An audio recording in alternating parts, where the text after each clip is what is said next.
Hello everyone, welcome to my channel के education. कैसे हैं आप सभी लोग? आई होप आप सभी लोग अच्छे होंगे। तो आज मैं आप लोगों को डीएलएड फर्स्ट सेमेस्टर का पेपर फर्स्ट बाल विकास एवं सीखने की प्रक्रिया में वाइगोत्स्की के बारे में बताने वाली हूँ। वाइगोत्स्की कौन है, ये कहाँ के निवासी हैं, मतलब ये कहाँ के रहने वाले हैं और इन्होंने अधिगम के सिद्धांत में इन्होंने कौन सा सिद्धांत दिया है, इन्होंने बच्चों को सीखने के बारे में क्या क्या चीज़ें बताई हैं, आज मैं उन सभी के बारे में आपको बताने वाली हूँ। तो वीडियो को शुरू करने से पहले अगर आपने चैनल को लाइक नहीं किया है, सब्सक्राइब नहीं किया है, अगर अभी तक आपने चैनल को सब्सक्राइब नहीं किया है तो सब्सक्राइब कर लें। और वीडियो को देखने के बाद अगर आपको वीडियो अच्छी लगे तो अपने कॉलेज ग्रुप में, अपने फ्रेंड्स ग्रुप में शेयर करें ताकि सभी को लाभ मिल सके। अभी तक आपने वाइगोत्स्की के बारे में कई सारे यूट्यूब चैनल पर, कई जहाँ से भी आप पढ़ते हैं वहाँ से आपने देखा होगा, लेकिन आज मैं आपको जिस तरीके से पढ़ाने वाली हूँ आपके दिमाग में एकदम छप जाएगा। यहाँ से आपको कहीं किसी भी तरीके का कोई डाउट नहीं रहेगा वाइगोत्स्की से लेकर के, यानी वाइगोत्स्की जो हमारे वैज्ञानिक है, इस टॉपिक से अब आपको कोई भी किसी भी तरीके का कोई भी डाउट नहीं रह जाएगा। कहीं से भी आपने पढ़ा होगा, लेकिन जिस तरीके से आज मैं पढ़ाने वाली हूँ एकदम लाजवाब पढ़ाने वाली हूँ। तो चलिए देखते हैं कि लेव सिमनोविच जो हमारे वाइगोत्स्की हैं, इनका पूरा नाम क्या था। इनका पूरा नाम था लेव सिमनोविच वाइगोत्स्की। क्या नाम था? लेव सिमनोविच वाइगोत्स्की। ये जो थे हमारे रूस के रहने वाले थे, यानी ये हमारे रूसी निवासी थे। इनका जो सबसे फेमस जो सिद्धांत है, सबसे प्रमुख सिद्धांत है, इन्होंने कई सिद्धांत दिए, लेकिन इनका जो सबसे फेमस सिद्धांत है वो है सामाजिक सांस्कृतिक विकास का सिद्धांत, जो आपके सिलेबस में भी है कि वाइगोत्स्की के सामाजिक सांस्कृतिक विकास के सिद्धांत के बारे में बताइए, और ये आपके पेपर में भी आता है क्योंकि ये इनका फेमस सिद्धांत है और यही आपके डीएलएड में भी दिया गया है। इनको ये जो इनका सामाजिक सांस्कृतिक विकास का सिद्धांत जो है, इनको कई नामों से भी जाना जाता है, उसके बारे में आगे बात करते हैं। तो जो इनका सामाजिक सांस्कृतिक विकास का सिद्धांत है ये बहुत ही इंपॉर्टेंट है, इसको याद रखिएगा। इसी टॉपिक पे जो सामाजिक सांस्कृतिक विकास का सिद्धांत जो हमारे लेव सिमनोविच वाइगोत्स्की का है, इसी से रिलेटेड मैं आपको चीज़ें बताने वाली हूँ जो आपके पेपर के लिए महत्वपूर्ण है। तो चलिए, इनकी कुछ फेमस पुस्तकें हैं। इन्होंने 2 पुस्तक लिखी थी, यानी 2 बुक्स लिखी थी।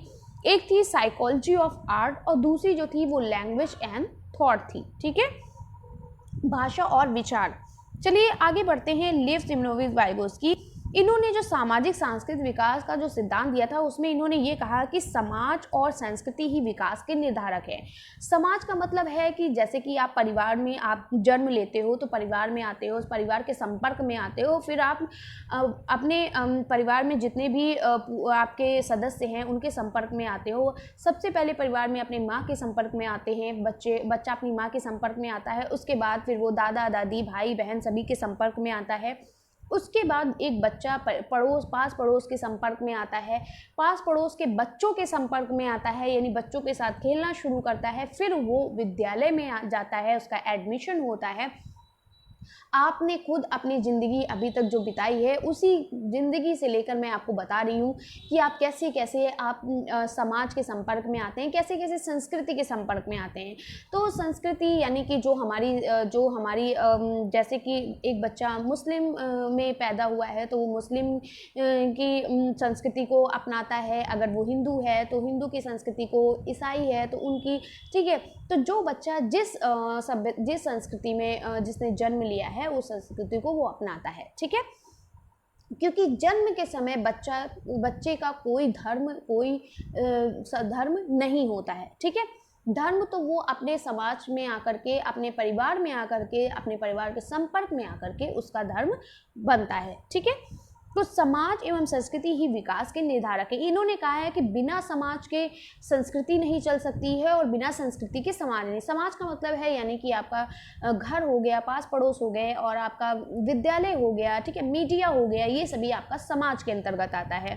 ठीक है, तो बिना समाज के संस्कृति निर्धारित नहीं है और बिना संस्कृति के समाज निर्धारित नहीं है, यानी समाज और संस्कृति दोनों एक हिस्से के पहलू हैं। ठीक है, तो चीज़ों को ध्यान से सुनते रहिए। आज के बाद से आपको इस टॉपिक से कोई भी आपको दिक्कत नहीं होगी, कोई भी डाउट्स नहीं रहेगा।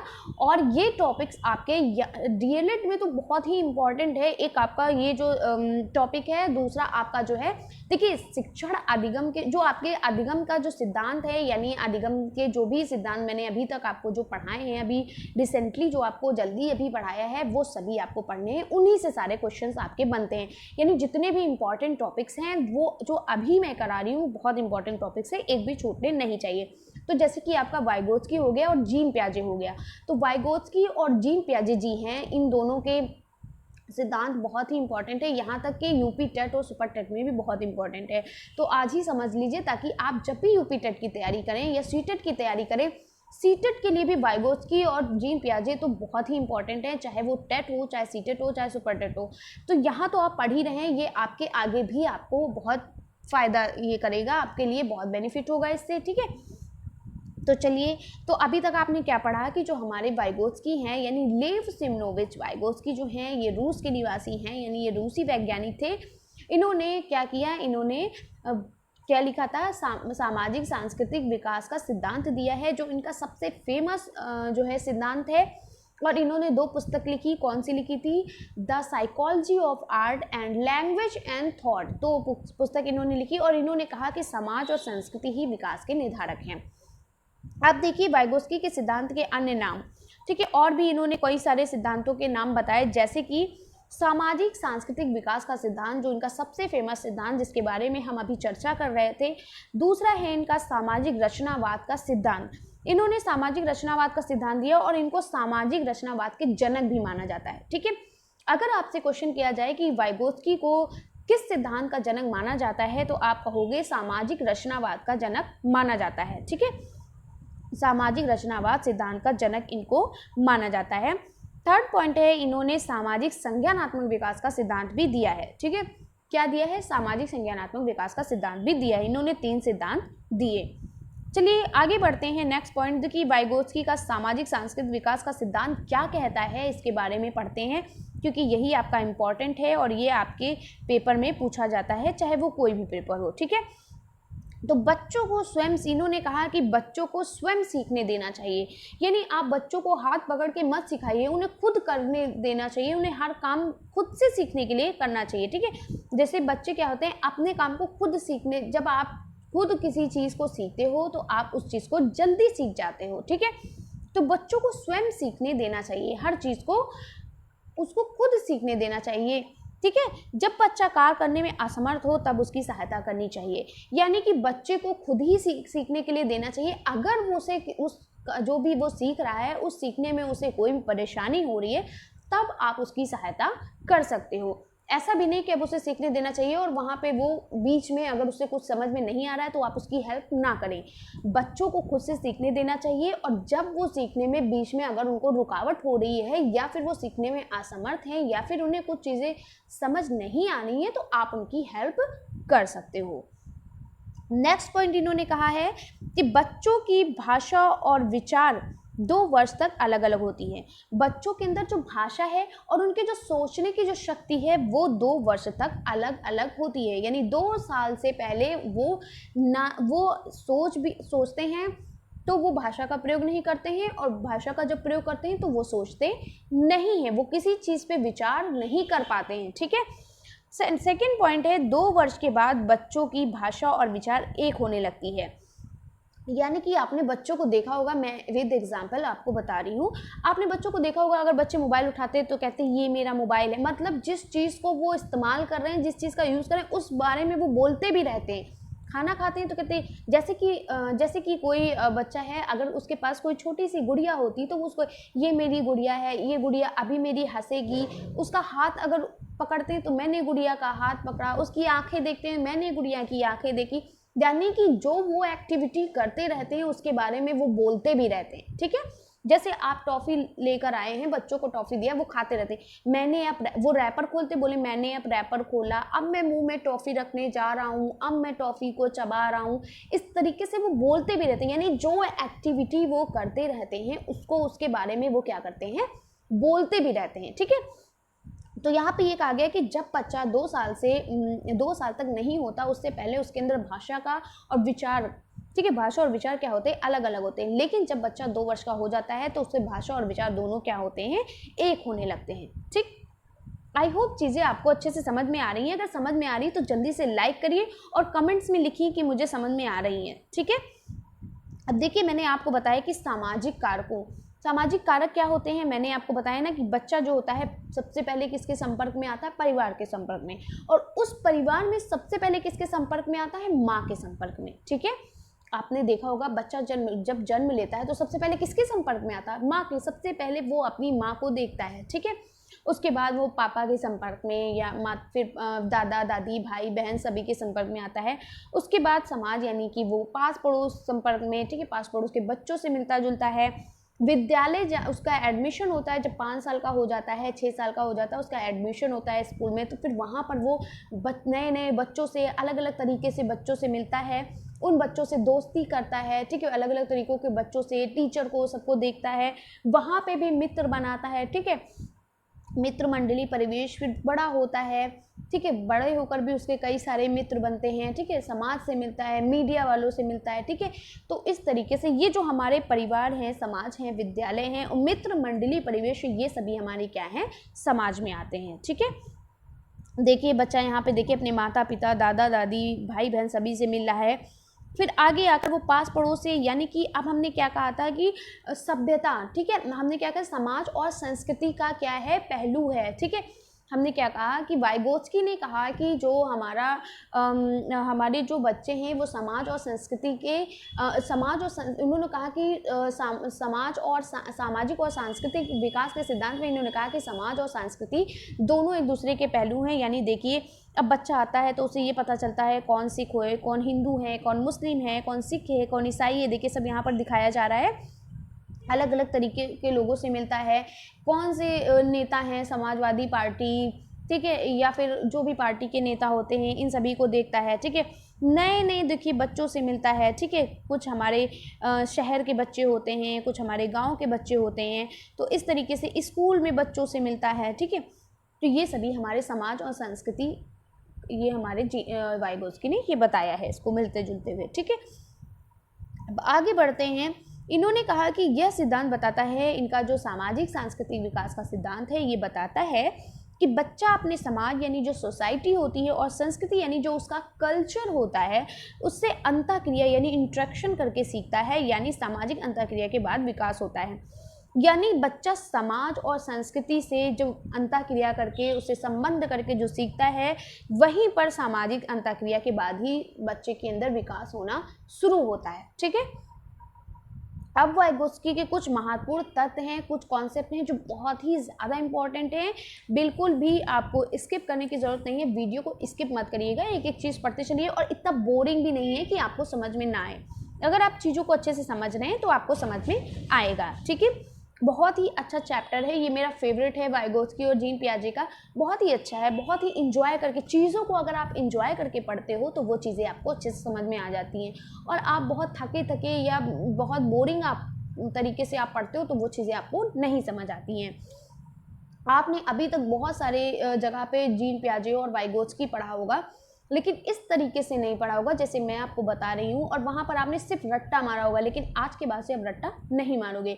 तो चलिए मेरे साथ एक बार फिर से कहिए, वाइगोत्स्की का जो सबसे फेवरेट, जो सबसे प्रमुख सिद्धांत है वो कौन सा है, जल्दी से कमेंट्स में लिखिए ताकि मुझे पता चले कि आपको चीज़ें अच्छे से समझ में आ रही हैं। देखिए लिखने से क्या होता है, आप जब चीज़ों को टाइपिंग करते हो तो टाइप करने से आपके दिमाग में भी वो चीज़ें टाइप होती रहती हैं। ठीक है, चलिए सबसे पहला इनका सिद्धांत है वो समीपस्थ विकास का क्षेत्र है, यानी जो जिसको हम इंग्लिश में जोन ऑफ प्रॉक्सिमल डेवलपमेंट कहते हैं। तो कभी कभी पूछ लेते हैं ZPD क्या होता है। ठीक है, ZPD क्या होता है, तो ZPD का फुल फॉर्म पूछ लिया जाता है। तो ZPD का फुल फॉर्म होता है जोन ऑफ प्रॉक्सिमल डेवलपमेंट। क्या होता है, जोन ऑफ प्रॉक्सिमल डेवलपमेंट। यहाँ पर देखिए मैंने इसको अलग से यहाँ पर लिख दिया है। ZPG का फुल फॉर्म क्या होता है, जोन ऑफ प्रॉक्सिमल डेवलपमेंट। ठीक है, देखिए यहाँ पे फिगर आपको पता है, मैं चित्र के माध्यम से पढ़ाती हूँ ताकि आपको चीज़ें अच्छे से समझ में आ जाए।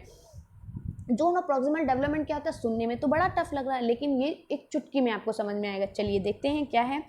जिसे हम समीपस्थ विकास का क्षेत्र भी कहते हैं। बड़ों के संयोग से विकसित होने वाला जो जोन प्रॉक्सिमल डेवलपमेंट कहलाता है। यानी कि जब भी आप किसी चीज़ को सीख रहे होते हैं, यानी कि जब समस्या समाधान के दौरान क्या होता है, जब बालक खुद से किए गए प्रयास, जब बालक किसी, अभी वाइगोत्स्की ने क्या कहा, बच्चों को खुद से सीखने के लिए देना चाहिए, ठीक है। तो बच्चा जब किसी चीज़ को खुद से सीख रहा होता है तो उसी सीखने में जब बीच में वो उलझ जाता है, ठीक है, जैसे वो कोई चीज़ सीख रहा है और बीच में उसे कुछ चीज़ें समझ में नहीं आ रही है, अब वो उसी में उलझा पड़ा है, ये समझ नहीं आ रहा है, ठीक है। तो उस बीच में वयस्क की सहायता से किए जाने वाले प्रयास को, खाली क्षेत्र को जोन ऑफ प्रॉक्सिमल डेवलपमेंट कहते हैं, ठीक है। जैसे मैं आपको बता रही हूँ, जैसे कि ये एक मैंने लाइन खींची, यहाँ से बच्चा 1 2 3 4 5 6, यहाँ पर बच्चा कोई क्या कर रहा है, कोई नंबर सीख रहा है, कोई गिनती सीख रहा है। अब उसने 1 2 3 4 तक सीख लिया, 1 सीखा, 2 सीखा, 3 सीखा, अपने आप से उसको पढ़ लिया। अब उसे 4 समझ में नहीं आ रहा है। जब उसे 4 समझ में नहीं आ रहा है तो यानी कि यहाँ से यहाँ तक के जाने में जो बीच में जो दी जाने वाली सहायता होती है उसे हम समीपस्थ विकास का क्षेत्रफल कहते हैं। जैसे आप डीएलएड की तैयारी कर रहे हैं, डीएलएड की तैयारी में आपने किसी भी टॉपिक्स को उठाया, उस टॉपिक को पढ़ने के लिए आपको बीच में आपको कहीं पर कोई चीज़, मान लो आपको वाइगोत्स्की का सिद्धांत ही नहीं समझ में आया, आप उसको पढ़ रहे हो, पढ़ते पढ़ते बीच में अगर आपको चीज़ें नहीं समझ में आ रही है और अगर आप किसी से बीच में आपकी किसी ने हेल्प कर दी, आपको बता दिया कि ये ऐसे नहीं समझा दिया, और आप उस बीच में, यानी आप जब डीएलएड की तैयारी कर रहे हो, डीएलएड की तैयारी से एग्जाम के बीच में, यानी आपके लक्ष्य को प्राप्त करने से बीच में, आपकी शुरुआत से लक्ष्य को प्राप्त करने के बीच में जो आपकी मदद, जो आपकी करता है, जो आपकी हेल्प होती है, वही क्या कहलाती है, समीपस्थ विकास का क्षेत्रफल कहलाती है, ठीक है। आगे बढ़ते हैं।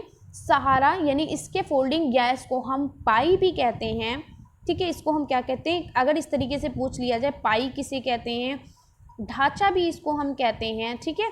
इसको हम क्या कहते हैं, ढांचा भी कहते हैं, इसको हम मचान भी कहते हैं, ठीक है। इसको कई नामों से जानते हैं, इसके फोल्डिंग, पाई, ढांचा या मचान, ठीक है। इसको 3 नामों से और भी जाना जाता है। देखिए इसके फोल्डिंग का मतलब क्या होता है, इसके फोल्डिंग का देखो नाम से आपको ऐसा लग रहा है बहुत ज़्यादा टफ है, ठीक है, लेकिन टफ नहीं है।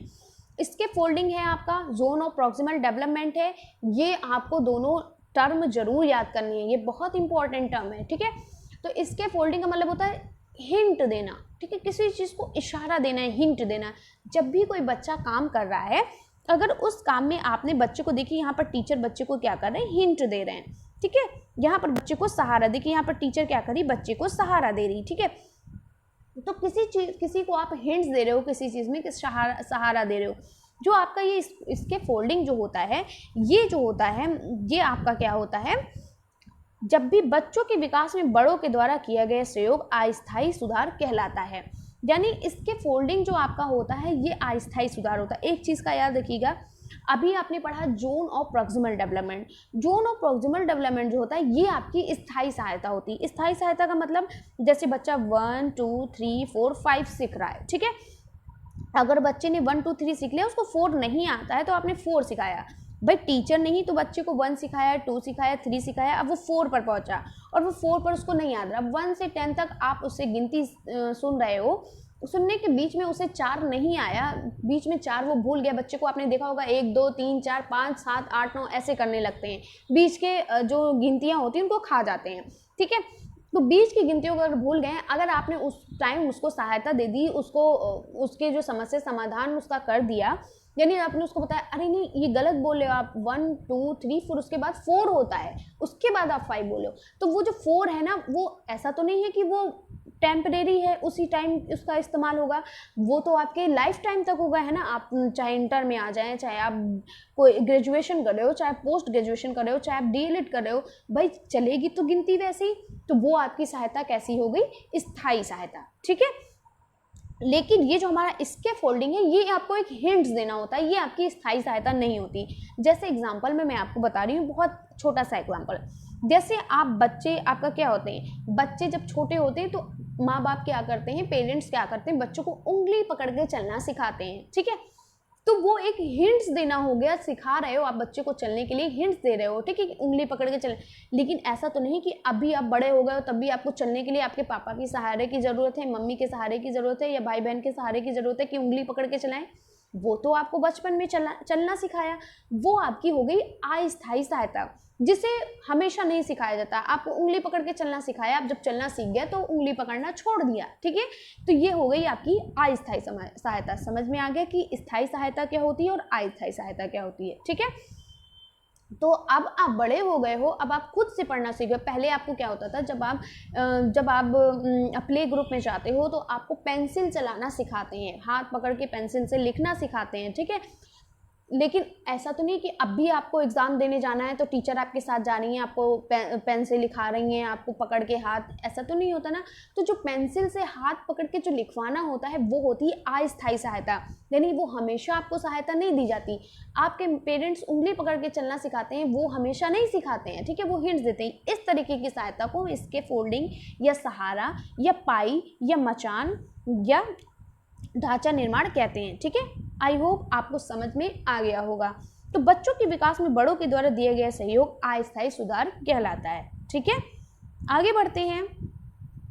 नेक्स्ट है आपका ज़्यादा ज्ञानी दूसरा, बहुत इंपॉर्टेंट है, मोर नॉलेज डेवलपमेंट। ज़्यादा ज्ञानी दूसरा का मतलब होता है, इंग्लिश लिखते जाइएगा बेटा, मोर नॉलेज की NOWLEDGE knowledge, more knowledge development, sorry more knowledge other, O for other होता है, ठीक है। लिख लीजिएगा, इसमें स्पेस नहीं रह जाता, इसलिए मैं आपको लिखाने में थोड़ी दिक्कत होती है। तो M मतलब होता है मोर, MORE more, K for knowledge, O for other, more knowledge other. अब ये कहोगे ज़्यादा ज्ञानी दूसरा भाई क्या है, मोर नॉलेज अदर क्या है, तो पहले इसको मैं अपनी भाषा में समझाती हूँ आपको, ठीक है। मोर यानी ज़्यादा ज्ञानी दूसरा, यानी मोर नॉलेज डेवलपमेंट का मतलब ये होता है हमसे ज़्यादा जो ज्ञानी हो, ठीक है, जो जिसे हमसे भी ज़्यादा जानकारी हो।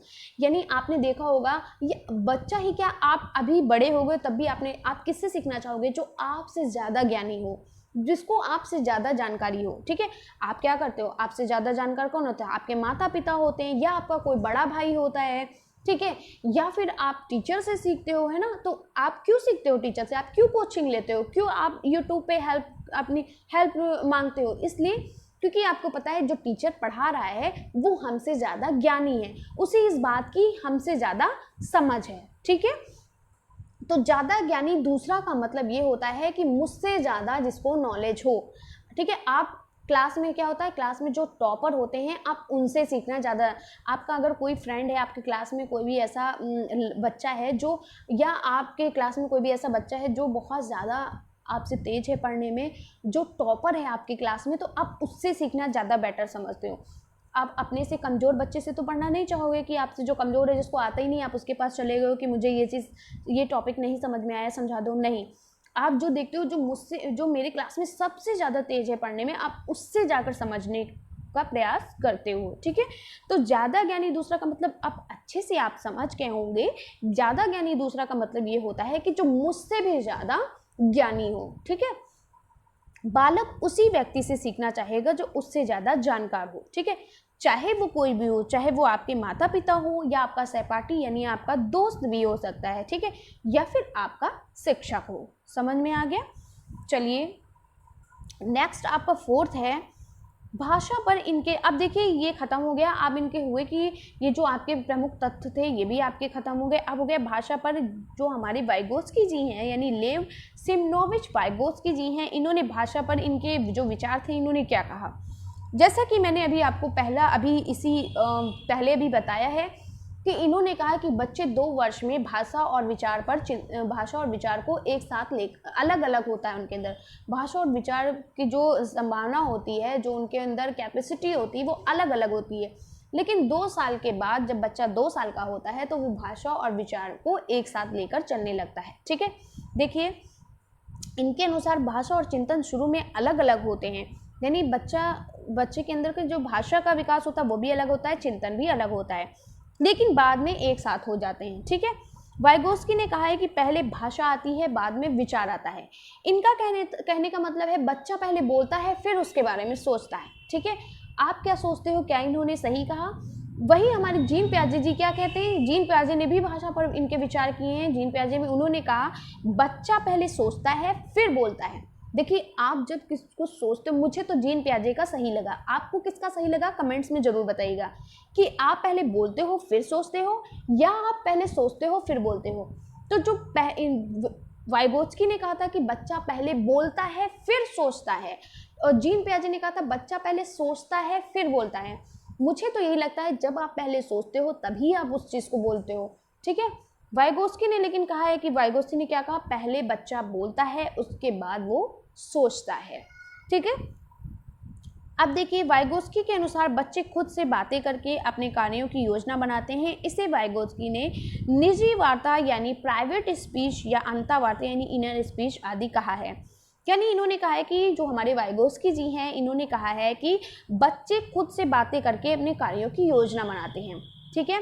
जैसे आपने देखा होगा, छोटे बच्चे जब आप खिलौने उनके लिए लाते हैं, टॉयज़ वगैरह लाते हैं, बच्चे जब आप जैसे मान लो आप बंदर लेकर आए हो, उसके लिए छोटा बंदर लेकर आए हो, खरीद कर लाए हो, तो फिर वो क्या करता है, उस बंदर को देखो मम्मी को काट लेगा, काटने जा रहा है, काटने जा रहा है, काट लेगा, इस तरीके से बोलता रहता है। मतलब वो जो काम करता रहता है उसके बारे में बोलता रहता है, ठीक है। अगर आप उसको खाना खाने के लिए भी देते हो तो वो खाना चम्मच उठाता है, जैसे ही उस प्लेट में वो अपने खाने में मैंने चम्मच लगाया, अब मैं मुंह में रखने जा रहा हूँ, अब मैं खाने जा रहा हूँ।